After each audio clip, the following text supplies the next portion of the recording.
Hello world, this is Lydia Mae Simmons back with another production and song breakdown for you. My album is coming out in a week, so I'm very excited. This is a breakdown of the last song in the album, the outro, which is called In Hope. I feel like this song is a really beautiful way to cap off the album. The whole album is about embodiment and learning to love life and be more present in your own life, but this last song is about the end of that journey, which is then that you get to join up with other people and link hands with everybody in the rest of the world, and how by liberating yourself and learning to love your own life personally, you get to then free the whole world as you free yourself. So I really love this song. It was one of the hardest ones for me to finish. It went through a lot of iterations, so I'm very excited to get into it. And also, since I made my last video, I now have 2 soft boxes for lighting, and we're all gonna need to pray that they don't make it too hot for me to film this video, because God help me, if I get too hot, I will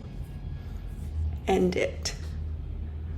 So let's get into it. So if you've watched any of my other videos or listened to any of my music, you will know that basically every single one of my songs starts with what's called an underlick, which is basically a second melody in the song that is never sung. It's separate from the actual melody that you would know, but it just kind of goes throughout the whole song and lays under the melody. So the underlick for this song is as follows.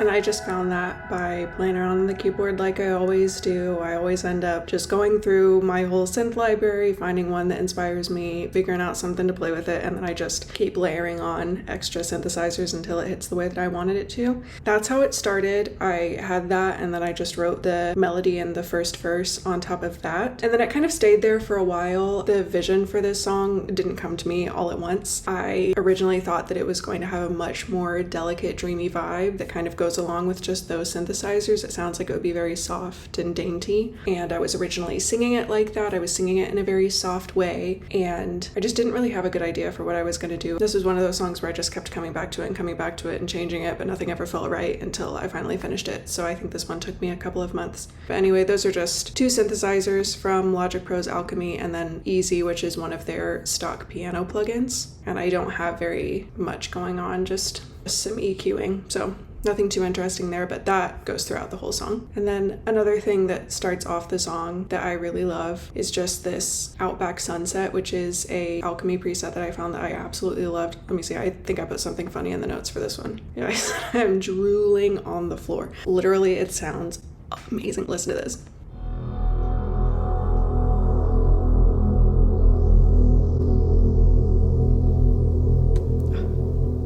Is just so dramatic and windy and has like so much movement to it, so I absolutely love that. So that starts off the song, just that one sound on its own, and then the underlick comes in. And then I had the idea to make this a very vocal heavy song, in terms of instead of adding drums or bass or like a lot of produced elements, I wanted to try and create that kind of intense sound with vocals. So I have a lot of 162 tracks on this is a lot for me. I know that's not a lot for a lot of other producers,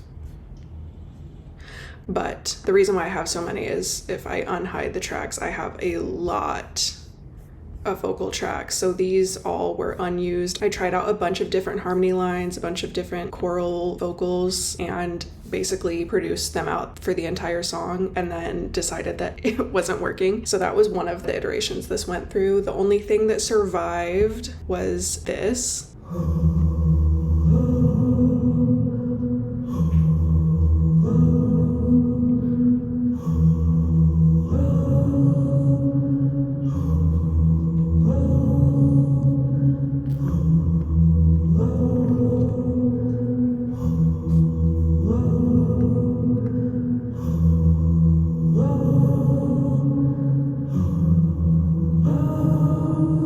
Just essentially some oohs and ahs. You can't hear it too clearly in the song, but I do feel like it adds a very driving, pumping movement. And this song, as you'll hear in the lyrics, it's all about kind of the idea of setting out on a journey with other people, and that kind of feeling of, it almost has the feeling of like, you know, in a road trip when you're a kid, even when you're an adult, when you wake up like at 4 a.m. to go on a road trip, and it's just like, even if it's a warm day, you feel just cold and shaky and a little bit weird, but you're also excited and everything. That's kind of the feeling that I had with this song, but it's like setting out on a more metaphysical journey. But I did want this to have a feeling of a lot of people singing it together, whereas the rest of my songs are kind of very personal and a little more intimate. I wanted this to feel like something that a lot of people could sing together, and I wanted it to feel kind of like a working song, like a song that people would sing just while they're all walking together while they're working. So this kind of had that feeling to me. Hello, this is Editing Lydia, just back with a note. I decided to look up the origins of so-called working songs that I had mentioned, and I thought this was a more general kind of universal concept, but it looks like from my research that working songs did originate with enslaved African Americans. So I wanted to give credit where credit is due in that regard. These songs were written and used for many different purposes, both just for emotional and physical encouragement, but also to relay coded messages that would help in the Underground Railroad and pass along other important information for the safety of other enslaved people or to help them escape. Common examples that you might know include Swing Low, Sweet Chariot, and Wade in the Water. Those are kind of in the culture now, but they did originate from slavery. So I wanted to make sure to address that, because I know a lot of times as white people, we can just take these pieces of culture for granted and not be aware that they did originate often from oppression and suffering that was itself caused by white people. So again, I didn't know this history when I wrote it and didn't set out to imitate one of these songs, but I know that is where the idea came into my head, just for the idea of a song that people can sing together while they're working, while they're walking towards something. So if this resonates with you, and if you like this song, please be aware of that origin. And I will also put some links in the description below where you can do some more reading on these type of working songs. And it's important to note that racism and white supremacy are embedded into every single aspect of American culture and do still run practically everything. So the fight against these things has to be ongoing. And if you're listening to my music, I hope you know that that's where I stand. And if you don't agree, then you can stop listening to my music. Thank you. I have 4 tracks where it's just me singing that over and over again, and then I have 2 tracks here where I just took one of those original tracks and pitched it down 12 semitones, so that makes it sound really low.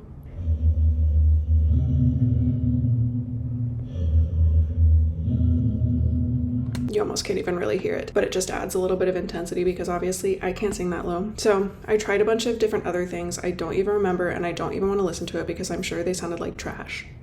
But this is what stayed.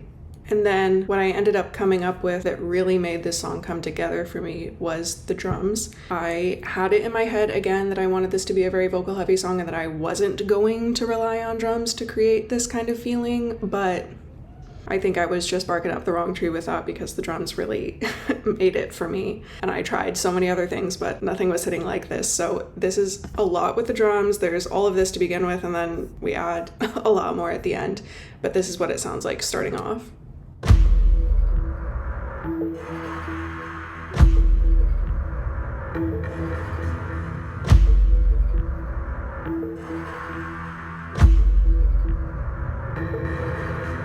So a lot going on there, a lot of different actual drums, drum samples, sound effects, synths, different things like that. I'll just go through every layer of those. We have this kick retro 2, which is a sample of an 80s drum machine. Just a very classic kick. Nothing too special, that's just to make sure that the drums can really be heard and pierce through the mix. And then this is what you're hearing more so that's layered with that kick.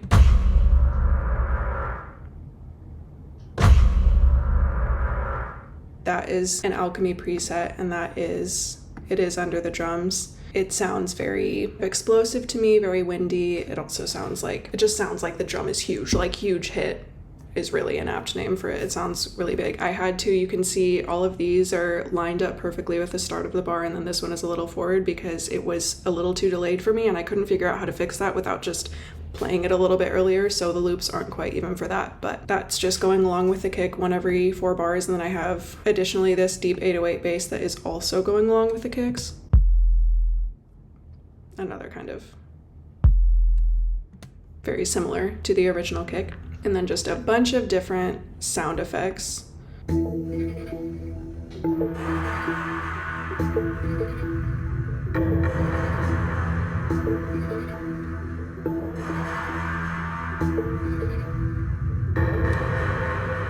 I actually remember now, this Amazonia clay pots is actually what it started with. It didn't start with Underlick. I started with this sound. Another alchemy preset. Everything's in alchemy. It's a really cool sound.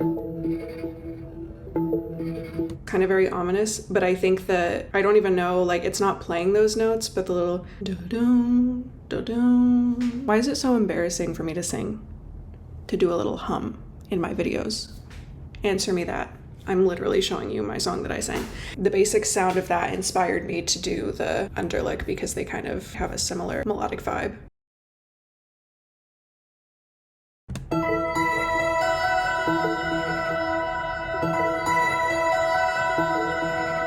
That's what it started with, is that Amazonia. Then I have this echo percussion,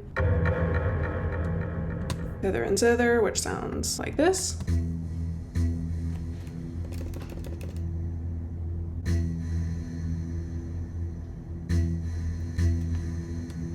Aftershock rumble. Very low-pitched rumbling sound. My warrior.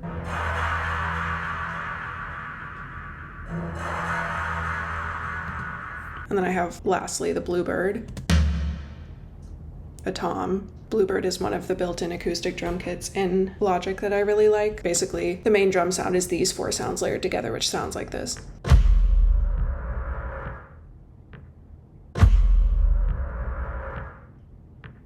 And then once again, all the drums together in the intro sound like this.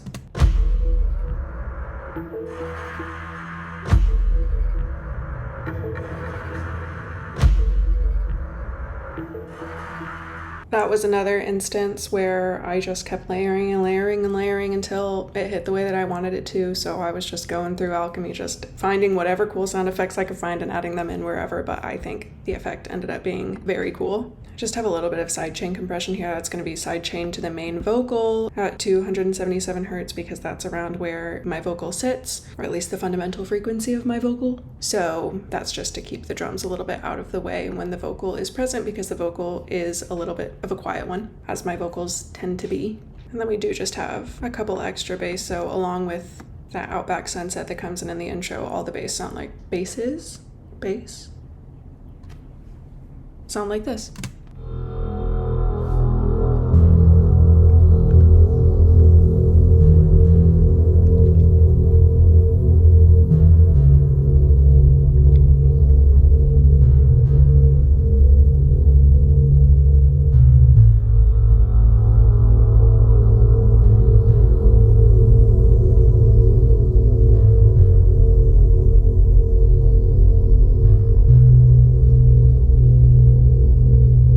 One thing that I did there that I love to do is to have one bass just sitting on the root note of that key and then have other basses playing the actual bass line, because I feel that when they're kind of moving away from it and then one bass is just sitting on the same note, it adds a little bit of, it feels like dissonance. It's technically not dissonant because the deal is with the root note in the key, every other note is going to harmonize with that. Some of them you could argue sound better or worse, but you're not going to have something that fundamentally sounds very wrong as long as you're sticking with notes all in the same key. But it does add what feels like a little more dissonance, a little more intrigue. It makes it sound a little spooky and dramatic. So I like to have the Outback Sunset just sitting on that one note, and then these other 2 bass are playing the bass lines. And then we don't bring in any...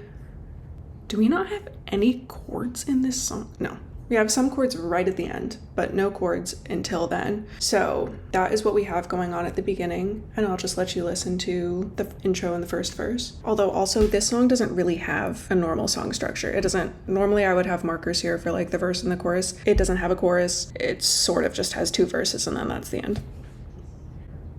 This song is kind of like a benediction at the end of like a church service or something, like, no, after you've listened to this whole album, go out into the world. So it's not a very traditional song, but ultimately I think it works, and I do hope that you agree.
I would show you the original vocal track that I produced that I decided not to go with, but it looks like I hated it so much that I just completely deleted it. So I don't have it anymore. But I was singing the main vocal a little bit quieter, airier, sadder, like much more sentimental. And I just decided, again, with the drums, with the vocals, everything, it just required a little bit more energy and oomph. To a lot of other people, these vocals wouldn't qualify as having oomph, but let me tell you, it made all the difference singing them this way.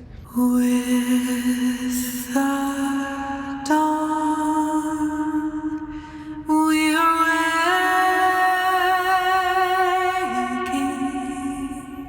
I think originally I would have been like, we are waking.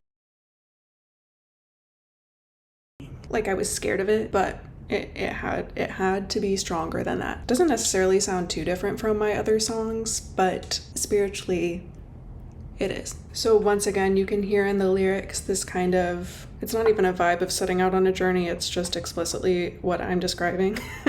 But this whole album is about the process of shedding your preconceived notions of life, shedding your defensiveness, and all of the ways in which you bow down to the power structures that be and the systems of oppression that surround us, and instead choosing to center back on yourself and on your own body and your own experience of the world and living from within yourself instead of just allowing life to happen to you. But this song, which is the last song, and the song that comes right before it are a lot more about the end of that journey, which is that this process of freeing yourself and learning how to live fully in your own body is not just so that you can enjoy your own life, but it's fundamental to healing the world and to freeing each other. And until you liberate your own mind, until you, as they say, kill the cop in your own head, you're not going to be as much used to the movement or the revolution as a whole. Like, you have to, from the inside out, liberate yourself. So this comes at the end of the album and is just directing you towards the end goal of this whole journey of personal liberation, which is liberation for everybody. So this song is about setting out on that journey together. It's about the ways in which other people can support you and you can support other people, and how you don't have to do it on your own. You don't always have to have this full level of belief. You don't always have to be completely tapped in. You don't always have to be strong enough to do it on your own. But when you're with other people, they can carry you when you're weak, and then when they're weak, you can carry them, and together we all kind of keep directing each other forward in the direction that we want to go. This is just kind of my hope, which is why it's called, oh my god, I have something in my eye. Which is why it's called In Hope, because there is that line saying that we're dressing our fragile bodies in hope, but it's also in hope as in this song is written in hope, kind of like in memoriam or something like that. Like, this is the energy and the feeling with which this song is written. And the lyric, though the deaths we know call out from the shadows, the lights begun to shine through every ghost. I do really like those lyrics. They're not super clear, so I understand if people don't get what I'm saying, but it's the deaths we know are our old patterns, the things that are comfortable to us but are also killing us. As we set out on this journey towards a better world and towards a better life, those things are going to be calling out to us and going to be trying to get us to come back and turn around. And so those are all calling out to us from the shadow. But again, this song is like with the dawn, we are waking. So it's specifically in the morning. So it's kind of like as the sun continues to come up, the light's shining through every ghost. And the way I envisioned that was that it's exposing them to be forms of death, to be ghosts, and also showing that they don't have physical form, that they're just ideas. They're just this thing that exists in the ether, and they seem to have a lot more power than they do. But once the light shines on them, you kind of see how fragile they are. About halfway through the first verse, or you could say it has 4 verses or 2 verses, I don't know. I have some harmonies.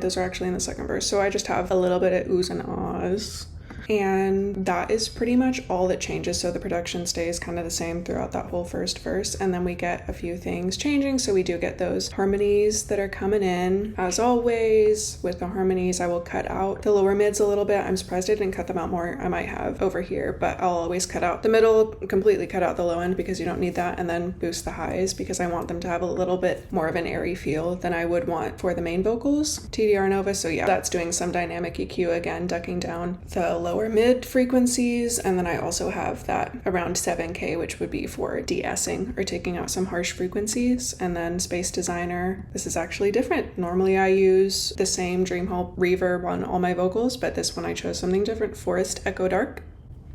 I remember, I think I chose that because once again, I did want it to feel like you were on this journey with people, and I wanted to feel like we were kind of on the road walking. And so I chose Forest Echo Dark because it sounded, outdoorsy. It doesn't really sound outdoorsy, but what can you do? It's just a big reverb. And then more EQ, basically doing more of the same thing after the reverb, just taming those frequencies again. Toilet. This is a very high quality production. And another thing that I have that everybody's tired of hearing me talk about at this point is windy sound effects.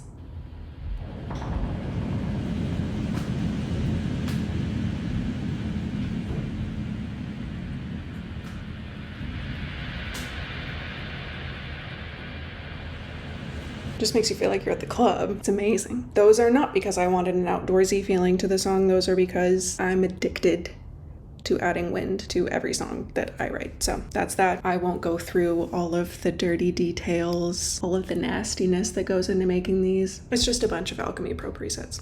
Alchemy Pro? Just Alchemy. Alchemy in Logic Pro.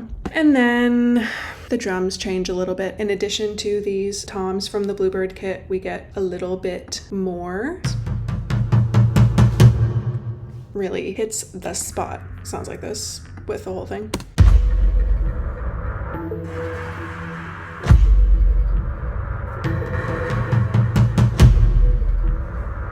Those are panned to the left and right and coming together to once again add to that driving forward feeling. And then also as a kind of fill, I get, what is this?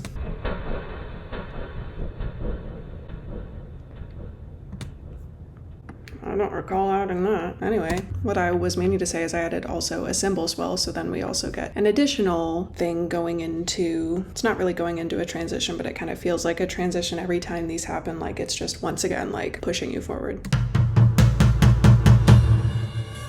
You can just kind of hear the cymbals there. It's going to be very quiet in terms of the whole mix, in the context of the whole mix, but it does add some nice energy and kind of does act like a little bit of wind, even though it's not wind.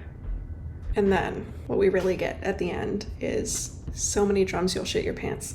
Check this out.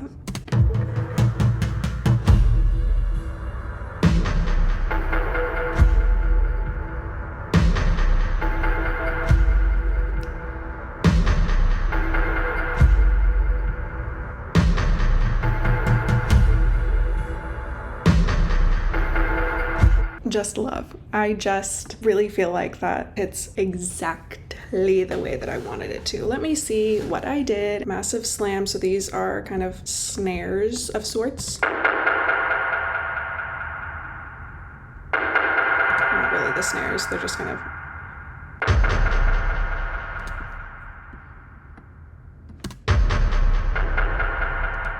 So that's 3 layers of the same alchemy preset that's making the snare echo as well. None of these things really have echo on them. Well, I guess they all have echo on them. So I don't know what I'm talking about. Anyways, these do have echo on them, but also layering things on top of each other as we have with the kick and then different sound effects coming after that. It adds the effect of an echo without being quite so obvious. You just don't ever really feel like the drums stop. There's always another little extra sound that's kind of coming until the kick comes back. So that's just some layers. This big snare is right down the center, and then these are panned to the left and right. And then I added just a traditional snare from that 80s sample pack. So altogether it sounds like.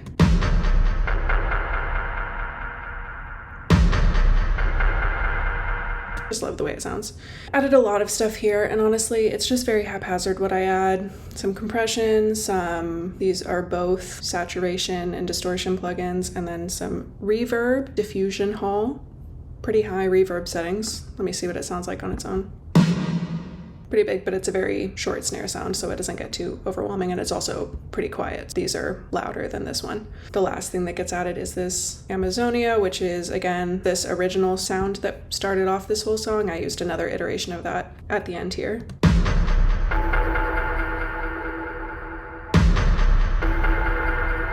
The other thing that you really hear here at the end is I added 2 new bass presets that sound quite intense.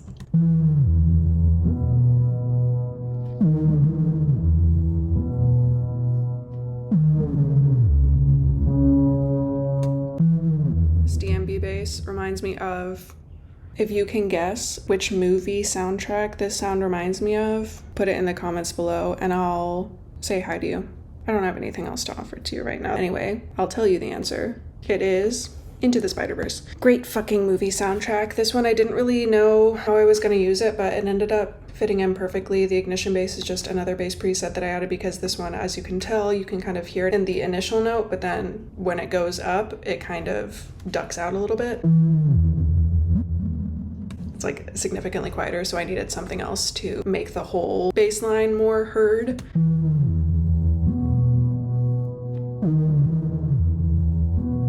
So the whole bass situation at the end ends up sounding like this.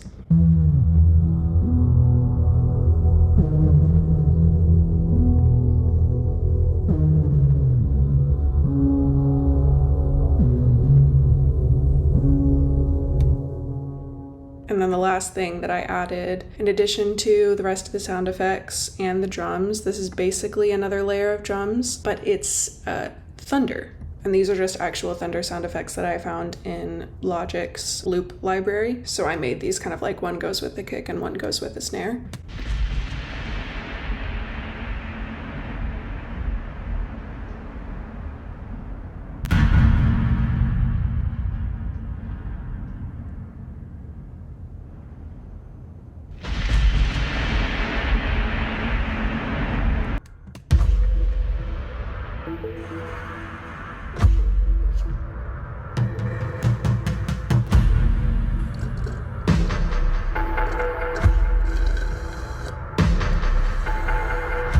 Once again, that just makes it sound huge as fuck. That was my North Star when writing this. I wanted to sound huge as fuck. And then, as promised, we do have some pads. Very rare for me to get this far in a song without having them. So once again, unique production on this song that I'm very proud of. Unique for me. But this is what they sound like.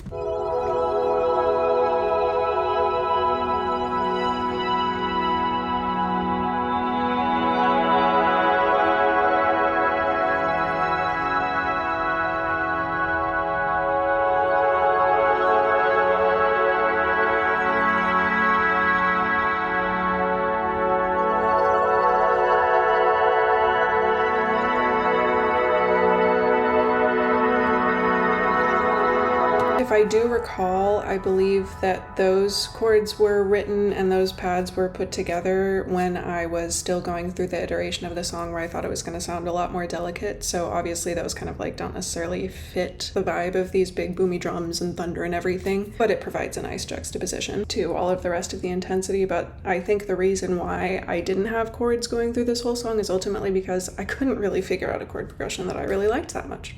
So whether that is my own lack of skill and music theory knowledge, or it's because it wasn't really meant to have chords like that, we'll never know. I'm going to choose to believe that it was divine intervention. But these are just some pianos and pads from Alchemy, panned all over. Those are not very loud. They just add a little bit of extra dreaminess, and of course there is a bunch of delay and reverb and what have you as I put on all pads, because pads are meant to sound dreamy. No one can stop me. But then I add, at the very end, quite a few more instruments doing the same underlick so that it comes back a little bit brighter at the end, because once you get into that big bass and the big drums and everything coming in, that can kind of get lost. But I do feel like this is really the soul of the song and what makes me the most emotional listening to it, so I wanted it to really stand out again at the end.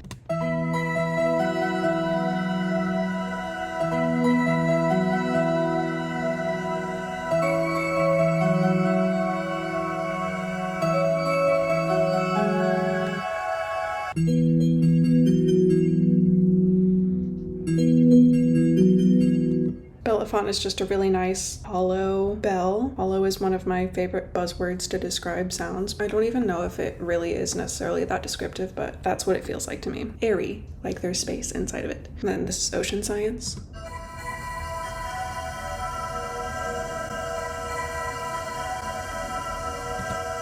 She's a little bit crazy. She's got a little bit extra notes that aren't supposed to be in there, but once again, very airy, very space-like. And it didn't have to be that clear as far as the notes go, because that is just for texture. We already have the original instruments going on. And then Curious Hammers.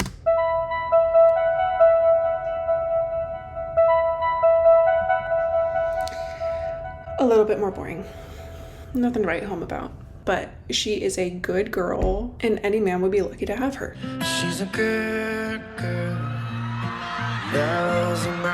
You can't fault her for not being as crazy as Ocean Science is. You can't. Be nice to the Curious Hammers in your life. Ultimately, at the end of the day, when it comes down to it, when all is said and done, this is what all that sounds like together.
And might I just add that if you too forego choruses, bridges, and traditional verse structure in your songs, you may also be able to make a song that is 3.5 minutes. All of my songs are 5 minutes long, except for this one. I don't know how people are writing these full songs that are 3.5 minutes. How did that become the standard amount of time for a song? I don't understand. Anyways, this is currently my favorite song on the album. People seem to be liking it online too, so hopefully it blows the fuck up. One can only hope. But anyways, if you have any questions about this song or anything that I didn't go over, please drop them in the comments. Please ask me. I love to talk, as you may have noticed, so I would love to talk more about this. But let this song be a reminder to you to be brave, to reach out to people, to be courageous in your pursuit of a better world, and remember that a lot of other people are on the same journey as you and want to support you. And I hope that we can all learn to be brave this summer and forever. This album is coming out June 26th. It'll be called The Pulse of Life by Lydia Mae Simmons. If you're watching this, it may indeed already be out. I hope that you like it. I do plan to make a video like this for every song on the album. I also already have 3 songs out that I released as singles, and I already have YouTube videos out about all of those. So feel free to check them out and like and subscribe if you want to see more content like this. Goodbye.